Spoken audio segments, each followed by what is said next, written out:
possibly put this beautiful relationship into words, and I couldn't come up with the right words. And so I did what I frequently do when I don't know what to do. I asked the experts.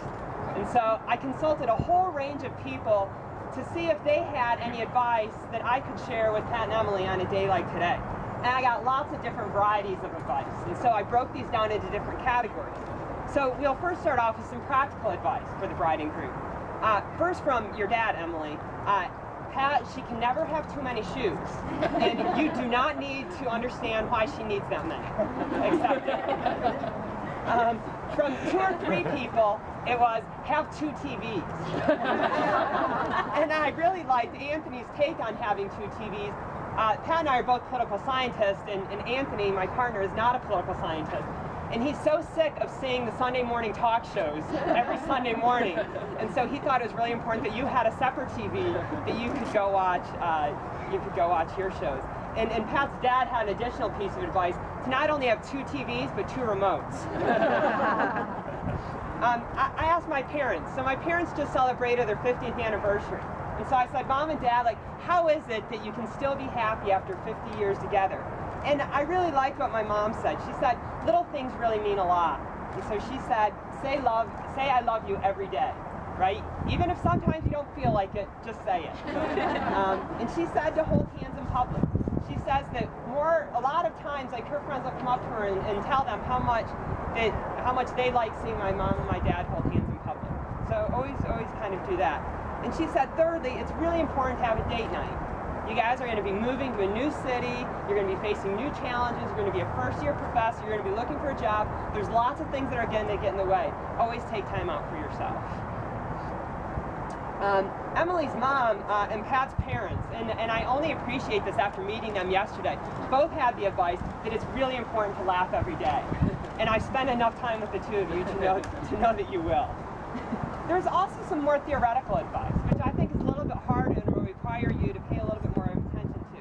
From your mom, Emily, she says, support each other's passions even if you don't participate in them. Which is something similar to what my dad said, which was respect each other and each other's interests.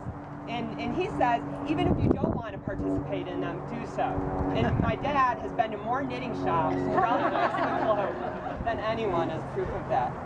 Emily's dad offered, he said, have patience and above all faith, right? And you'll only be able to figure out what that means once you start your marriage together. I also consulted Pat's future boss at West Virginia University. So, the chair offered these advice. He said, Morgantown is a great base for getaways. And I think in consultation with your parents, Pat, he said, and it's really close to Pat's parents, so they can come for frequent visits. But he said, most importantly, don't drive on home game days in Morgantown. There's some spiritual advice, right? One person who I was hoping that I could meet on a day such as beautiful as today is one of Pat's great uncles, Father Gene. And I can only imagine what he thought, and so I'll share with you a phrase or a sentence that I live my life by, and I can think of no one that personifies it better than Pat and Emily. And this is from the prophet Micah in the Old Testament. He says, what does the Lord require of you but to do justice, love kindness, and walk humbly with your God? I don't know 2 people that do justice, love kindness, and walk with humility than the 2 of you. There's also some couples advice. So from Pat's parents, they offer, there will be good times and there will be bad times over the years. There is no problem that the 2 of you can't handle with love and respect for each other. And when all else fails, remember that marriage is like riding a bike. Keep on pedaling and you'll get there, eventually, no matter the size of the mountain. And then there's advice to each of you in particular. And for additional advice to Emily, once again I asked Anthony, because he knows what it's like to be with a political scientist. So he says, be prepared to be the woman behind the man. There will be time when you will be dragged to orientation functions or Christmas parties or department parties, and there will be a lot of them. And you'll feel like you've lost 3 hours of your life. The important thing to remember is to be thankful that you did not make the same decision and become a political scientist. And then for advice to Pat, I asked the Dean of the Communications School at UT, Rod Hart, who's been married 43 years. And he's also married to a professional woman much like Emily, and so I wanted to get his kind of perspective on the balance. And Rod, instantly appreciating who his audience was, he said this, he says, treat Emily as a good member of Congress would treat his constituents. Constantly run public opinion polls so you're not upset on election day. Don't bully people, work with them cooperatively. Voters have a right to know how politicians are spending their time, who their allies are, and what their long-term goals are. Compromise is not a dirty word. And a lesson that Pat has heard lots of times as my TA, I always talk about members of Congress being single-minded seekers of re-election.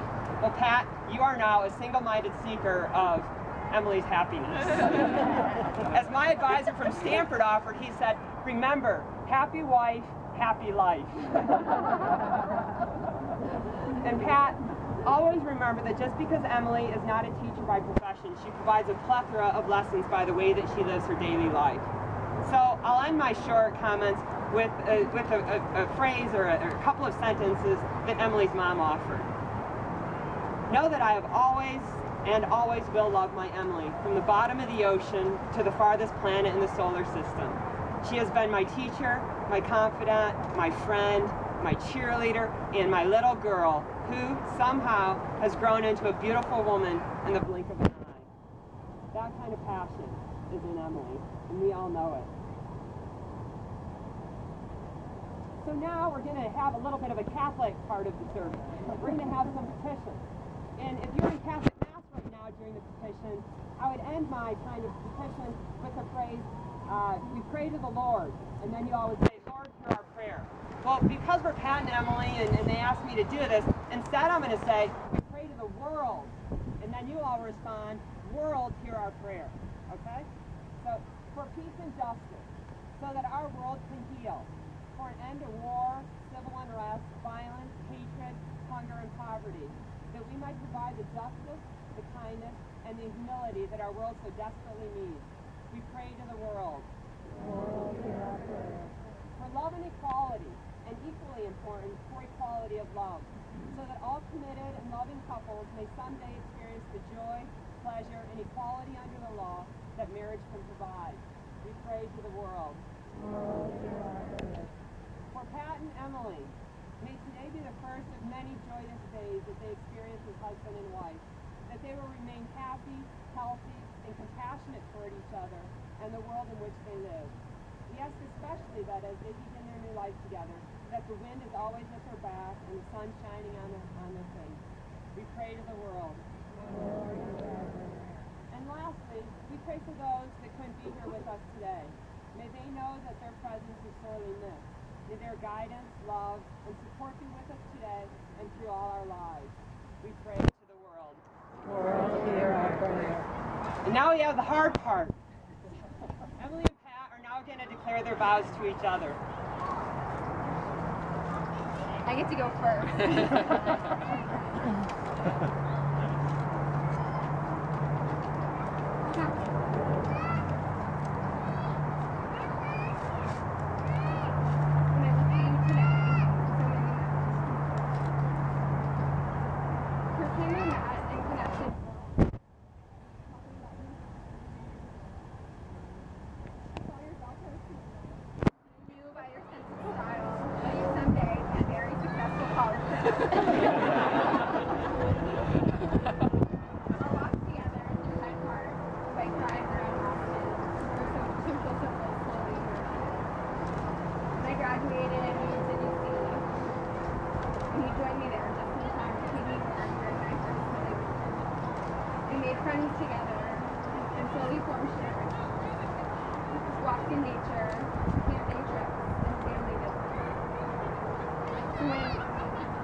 I made a list of pros and cons.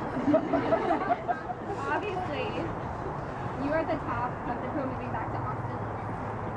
But your influence on me helped me push the needle away from succumbing to the known by staying comfortably put where I was. Instead, after much meditation, I and no pressure at all for me. I took a risk in college.